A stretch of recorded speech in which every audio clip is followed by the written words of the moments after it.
Siyaku World Cup maduzane and ngikhathazeke kakhulu ngedefense bafana into yenza ngikhathaze ngedefense bafana ukuthi uma ubuka le inkundleni zokuxhumana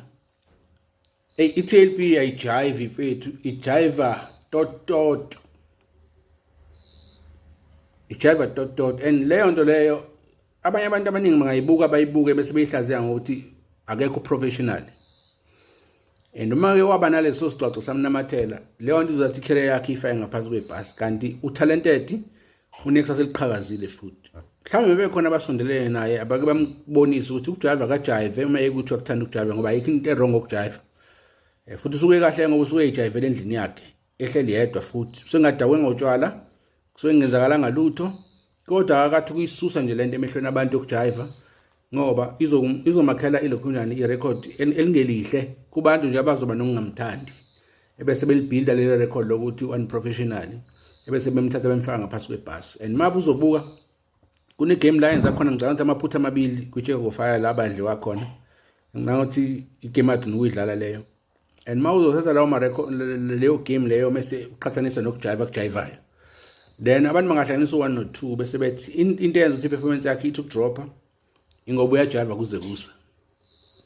So ngiyamcela nje ukuthi mabe kukhona umuntu omaziyo ongaxhumana naye amtshele bandle siyamcela uTLB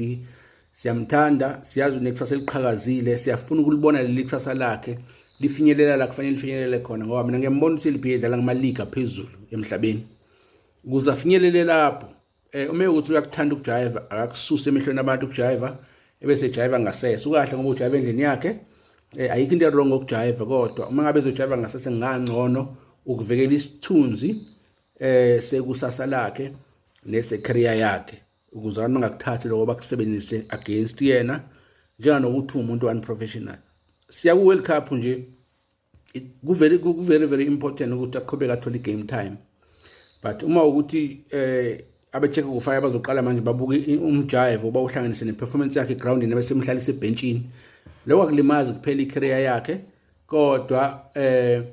nathi nje siyiningizimu Afrika esithembele kuyena njenganomunye wabantu abatalented kakhulu abadlala emuva kwenza ukuthi amathuba ethu kwenza kangcono nawo athi ukudima kancane. So ngiyacela TLB mfowethu ukuthi kwehlisa kancane bathi ukujive ngiyacela bafu ngiyacela ngiyazi usemncane futhi igazi lisagijima futhi ke uma abusa kuleya age nje okuyona yo 19 to 23 kukhona nje nokuba ukhanda lemtshelo kwakhe uma abusa kuleyo age nami ngiyazi ngeke ngaba ngakho kodwa bafo